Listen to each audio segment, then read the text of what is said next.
Sir, UDF അതിൻ്റെ ഘടകകക്ഷികളെ ചേർത്ത് പിടിക്കാനുള്ള ശ്രമമൊക്കെ തുടങ്ങിക്കഴിഞ്ഞു. നമുക്കറിയാം കേരള കോൺഗ്രസ് പല വിഭാഗങ്ങളും ഒറ്റക്കെട്ടായിട്ട് നിൽക്കണം എന്നൊക്കെയുള്ള രീതിയൊക്കെ വരികയും അത് UDFിലേക്ക് ചേരണമെന്നുള്ള ചർച്ചയൊക്കെ പുരോഗമിച്ചുകൊണ്ടിരിക്കുകയാണ്. ഒരു വലിയ രീതിയിൽ ഘടകകക്ഷികളെ ചേർത്ത് പിടിക്കാൻ ശ്രമിക്കുമ്പോൾ LDFിൻ്റെ കാര്യത്തിൽ എന്തായിരിക്കും? LDF എന്ന് പറഞ്ഞാൽ ഘടകകക്ഷികളെയൊക്കെ ആവശ്യത്തിന് അബ്സോർവ് ചെയ്യും. പക്ഷെ പിന്നിട്ട് അവരുടെ കളിയൊന്നും അതിനകത്ത് നടക്കത്തില്ല. അവിടെയാണ് ജോസ് കെ മാണി പെട്ടുപോയത്. ജോസ് കെ മാണിക്ക് അത് അറിയാമായിരുന്നാലും എന്നാലും എന്തെങ്കിലും ആകട്ടെ, ഇപ്പുറത്ത് ഈ അധികാരമില്ലാതിരിക്കുന്നതിനേക്കാൾ നല്ലതാണെന്ന് പറഞ്ഞ് അങ്ങോട്ട് പോയത്. ഇനിയിപ്പോൾ ഇപ്പുറത്തോട്ട് വരാൻ പോകുന്നു. 5 വർഷം കൂടുമ്പോൾ അങ്ങോട്ടും ഇങ്ങോട്ടും ഒക്കെ അവർ പോകും. അങ്ങനെ വരട്ടെ, അതാണ് നല്ലത്. കേരള കോൺഗ്രസ് അല്ലേ, അവരുടെ പിന്നാലെ ഒരുപാട് പുരുഷന്മാരൊക്കെ ഇങ്ങനെ ചെല്ലുമെന്നാണ് KM മാണി തന്നെ പറഞ്ഞിട്ടുള്ളത്. അപ്പോൾ എന്തായാലും LDF ചെയ്യാൻ പോകുന്നത് വളരെ വലിയ ഒരു ജനാധിപത്യ മര്യാദയില്ലായ്മയുടെ ഒരു ഭാഗമായിട്ടുള്ള കാര്യത്തിലേക്കാണ് പോകുന്നത്. ഇവർക്ക് 2026 തുടർഭരണം അവർ പ്രതീക്ഷിക്കുന്നു. പ്രതീക്ഷയേ ഉള്ളൂ കേട്ടോ, നടക്കത്തൊന്നുമില്ല, ആർക്കും പ്രതീക്ഷിക്കാമല്ലോ.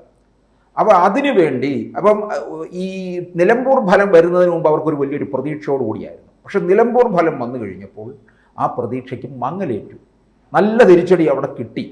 ചേലക്കരയിലും കിട്ടിയതാണ്. ചേലക്കരയിൽ 40,000 വോട്ടിൻ്റെ ഭൂരിപക്ഷത്തിൽ രാധാകൃഷ്ണൻ വിജയിച്ചിടത്ത് പ്രദീപ് അവിടെ 10,000 വോട്ടിൻ്റെ ഭൂരിപക്ഷം മാത്രമേ ഉണ്ടായിരുന്നുള്ളൂ. ബാക്കി 30,000 ഭരണവിരുദ്ധ വികാരമാണെന്ന് മനസ്സിലാക്കുന്നുണ്ട്.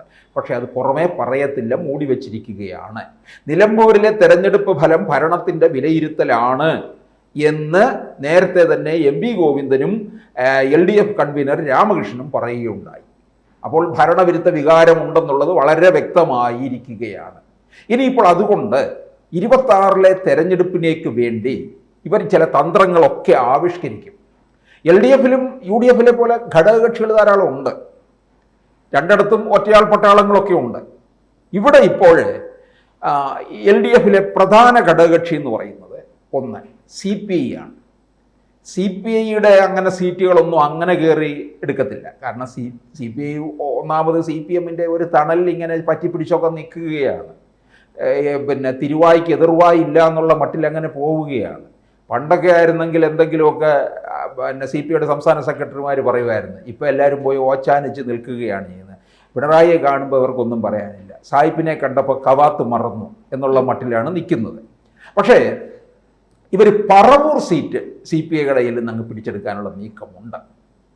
പറവൂര് അത് VD സതീശൻ്റെ മണ്ഡലമാണ്. VD സതീശനെ ഇവർക്ക് തോപ്പിക്കണം. CPMൻ്റെ വലിയ വാശിയാണ്. VD സതീശന് ഇവരുമായിട്ടൊന്നും ഒരു കോംപ്രമൈസിനൊന്നും പോകത്തില്ലല്ലോ, അഡ്ജസ്റ്റ്മെൻറ്റ് രാഷ്ട്രീയമൊന്നും കളിക്കത്തില്ല.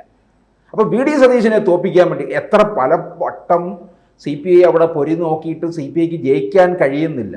അതുകൊണ്ട് CPIക്ക് അങ്ങ് വിട്ടുകൊടുക്കുന്നതിൽ വലിയ പരാതിയും പരിഭവവും ഒന്നുമില്ല. ഒരിക്കൽ VD സതീശനെതിരെ പന്നിയൻ രവീന്ദ്രൻ മത്സരിച്ചതാണ്. അപ്പോൾ പറവൂർ, വടക്കൻ പറവൂര് അതങ്ങ് ഏറ്റെടുക്കാനുള്ള സാധ്യതയുണ്ട്. ഒന്ന്. അടുത്തത് മാണി ഗ്രൂപ്പാണ് രണ്ടാമത്തെ ഘടകകക്ഷി, ജോസ് കെ മാണി. ഇവർക്ക് പ്രാഥമിക ഘട്ടത്തിൽ അന്ന് പറഞ്ഞത് 13 സീറ്റ് അനുവദിച്ചതാണ്. 13 സീറ്റ്. ഈ 13 സീറ്റ് അനുവദിച്ചതിൽ പിന്നെ അപ്പോൾ പാർട്ടിക്കകത്ത് ഒരുപാട് എതിർപ്പൊക്കെ വന്നതുകൊണ്ട് 12 സീറ്റുകളിൽ ഒതുക്കി. അതിൽ 12 സീറ്റുകളിൽ ഒതുക്കിയതിൽ ആ 12 സീറ്റുകളിൽ 3 സീറ്റ് ഇപ്പോൾ CPM നോട്ടമിട്ടിരിക്കുകയാണ്. പിറവം, പെരുമ്പാവൂർ, ചാലക്കുടി, ഈ 3 സീറ്റ് CPM ഏറ്റെടുക്കും. അപ്പോൾ ആദ്യം ഞാൻ പറഞ്ഞത് CPIയുടെ കയ്യിൽ നിന്ന് 1 സീറ്റ്, ജോസ് കെ മാണി വിഭാഗത്തിൻ്റെ കയ്യിൽ നിന്ന് 3 സീറ്റ്. അപ്പോൾ ജോസ് കെ മാണിക്ക് 9 സീറ്റായി കുറയും. കൊടുക്കുന്നത് തെരഞ്ഞെടുപ്പിന് മത്സരിക്കുന്നതിന് കൊടുക്കുന്ന സീറ്റാണത്. ജോസ് കെ മാണി ആണെങ്കിൽ ഇപ്പോഴേ ബാർഗെയിനിങ് തുടങ്ങിയിരിക്കുകയാണ്. ബാർഗെയിനിങ്ങിൻ്റെ ഒരു നമ്പർ 1 ആശാനാണ് അദ്ദേഹം. ഇത് നന്നായിട്ട് പിണറായി വിജയൻ അറിയാം. അതുകൊണ്ടാണ് 2021 അവിടെ പാലയിൽ വെച്ച് തന്നെ തലയ്ക്ക് കൊട്ടും കൊടുത്ത് അവിടെ ഇരുത്തിയത്. അപ്പോൾ അങ്ങനെ ഈ പിറവും പെരുമ്പാവൂരും ചാലക്കുടി ഇവർക്കൊരു സാധ്യതയുണ്ട്. ഇപ്പോഴത്തെ അവരുടെ ഭൂരിപക്ഷം വെച്ച് നോക്കുമ്പോൾ CPMന് അനുകൂലമായിട്ടുള്ള സാഹചര്യം നിൽക്കുന്നു എന്ന് അവിടെ മനസ്സിലാകുന്നുണ്ട്. പെരുമ്പാവൂരിലാണ് എൽദോസ് കുന്നപ്പള്ളിയാണ്. എൽദോസ് കുന്നപ്പള്ളിക്കെതിരെ വ്യാപക പരാതിയൊക്കെ ഉള്ള ആളാണല്ലോ, സ്ത്രീപീഡന കേസിലൊക്കെ വന്നിട്ടുള്ളതാണ്. അപ്പോൾ അവിടെയൊക്കെ അത് മുതലെടുത്തുകൊണ്ട് അവിടെ വിജയിക്കാമെന്ന് കണക്ക് കൂട്ടുന്നുണ്ട്. പിറവത്താണെങ്കിലും CPM പിടിക്കാൻ കഴിയുമെന്ന് കരുതുന്നുണ്ട്, ചാലക്കുടിയിലും പറ്റുമെന്ന് കരുതുന്നുണ്ട്. അപ്പോൾ 3-1 4 സീറ്റായി. ഇനി മറ്റൊന്ന്, അടുത്ത ഘടകകക്ഷി ജനാധിപത്യ കേരള കോൺഗ്രസ്, ആന്റണി രാജു 2021 ലോട്ടറി അടിച്ച ഒരാളാണ്, MLA ആണ്. അദ്ദേഹം വിജയിച്ചു വന്നു തിരുവനന്തപുരം മണ്ഡലത്തിൽ നിന്ന്. പഴയ തിരുവനന്തപുരം വെസ്റ്റ് മണ്ഡലമാണ്.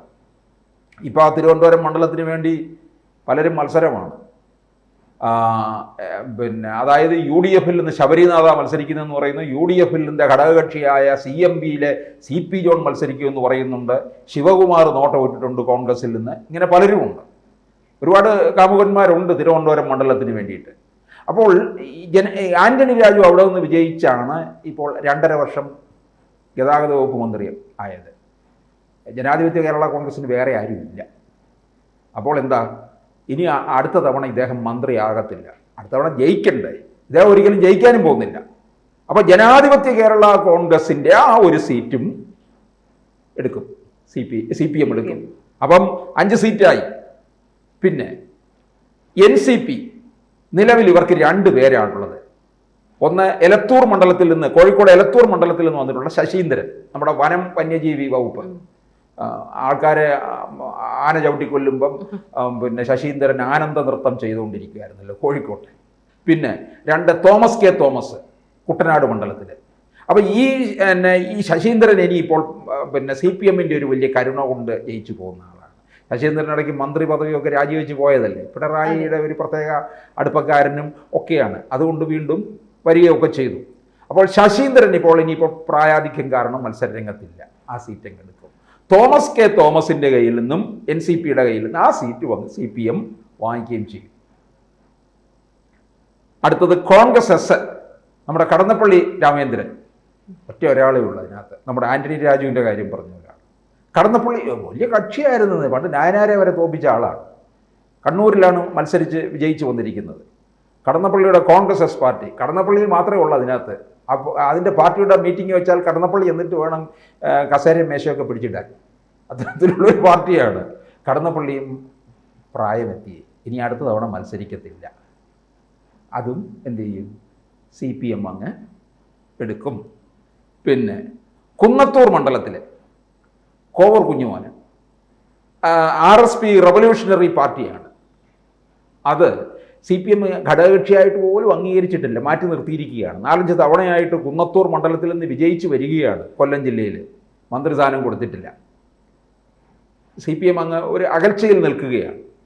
വലിയ ഭൂരിപക്ഷത്തിലൊന്നും അല്ല ഇക്കുറി 2021 ജയിച്ചത്. അപ്പോൾ CPM-ന് അതും കൂടി ഇങ്ങനെ എടുക്കാൻ കഴിയും. നോക്കണം, ഇതൊക്കെ ഘടകകക്ഷികളാണ്. അപ്പം ഞാനിവിടെ 6 ഘടകകക്ഷികളുടെ കാര്യം പറഞ്ഞു. CPI, ജോസ് കെ മാണി വിഭാഗം കേരള കോൺഗ്രസ്, ജനാധിപത്യ കേരള കോൺഗ്രസ്, NCP, കോൺഗ്രസ് S കടന്നപ്പള്ളി, കുന്നത്തൂർ കോവൂർ കുഞ്ഞുമോൻ്റെ RSP റവല്യൂഷണറി, ഇങ്ങനെ 6 ഘടകകക്ഷികളിൽ നിന്ന് 9 സീറ്റ് CPM-ൻ്റെ പോക്കറ്റിലോട്ട് വരും. അവരുടെ കണക്കുകൂട്ടൽ നിന്നറിയാമോ, ഇവിടങ്ങളിലൊക്കേക്കും CPM-ൻ്റെ സ്ഥാനാർത്ഥികളെ നിർത്തിയിട്ട് അത്ര ജനകീയരായിട്ടുള്ളവരെ കൊണ്ടുവന്നിട്ട് അവിടം പിടിച്ചെടുക്കുക എന്നുള്ളതാണ്. അപ്പോൾ ഇത് ഒരുതരം ജനാധിപത്യ മര്യാദയില്ലായ്മയുടെ ഭാഗമാണ് ഈ ചെറു ഘടകകക്ഷികളെയൊക്കെ വിഴുങ്ങുക എന്ന് പറയുന്നത്. CPI-യെ ഉപദ്രവിക്കുന്നില്ല വലുതായിട്ട്. CPI പിന്നെ പാവം പിടിച്ചവരാണ്, ഇവരുടെ ചവിട്ടൊക്കെ കൊണ്ട് കിടന്നോളും. സീറ്റ് എടുത്താലും ജയിക്കണ്ടേ? അത് വേറെ കാര്യം, അതിനെന്തെങ്കിലുമൊക്കെ തന്ത്രങ്ങൾ ആവിഷ്കരിച്ച് വരും. പക്ഷെ മാണി ഗ്രൂപ്പിന്, ജോസ് കെ മാണിക്ക് ഇപ്പം ഈ 9 എണ്ണം എന്ന് കേൾക്കുമ്പം ജോസ് കെ മാണി ഇപ്പം കൂടും കുടുക്കുക എല്ലാം കൂടെ എടുത്തുകൊണ്ട് പോകും മിക്കവാറും. അതിനുള്ള സമ്മർദ്ദങ്ങളൊക്കെ ചെലുത്തി തുടങ്ങിയിരിക്കുകയാണ് ജോസ് കെ മാണി. അപ്പോൾ എന്തായാലും ഘടകകക്ഷികളില്ലാതെ ഇവർ മാത്രമേ കാണുകയുള്ളൂ തോന്നുന്നു LDF-നകത്ത്. അപ്പോൾ അങ്ങനെ ഒരു സാഹചര്യമായിരിക്കും 2026 കാണാൻ പോവുക. കൂടുതൽ വാർത്തകളും വിശേഷങ്ങളും നിങ്ങളിലേക്ക് എത്താൻ ABC മലയാളം സബ്സ്ക്രൈബ് ചെയ്യുക, ബെൽ ബട്ടണും അമർത്തുക.